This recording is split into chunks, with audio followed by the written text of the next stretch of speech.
Good evening all of you.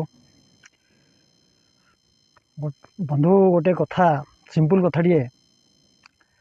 जदि आमे भावुँ कि जिते बड़े आम गोटे बैंक रू लोन टे नौ तार माने आमर ईएमआई जिते आसूसी आम निश्चित भाव में मंथली पेमेंट करुचु माने आम एमती भावी नौ कि निहाती दबा दरकार जोटा कि ना बैंक आमर सबकि नहीं बहुत किसी आमर संपत्ति कि घर बाड़ी सब बैंक वाला आसिक नहीं कौन करेंगे डर रोचे कि गोटे कथा बंधु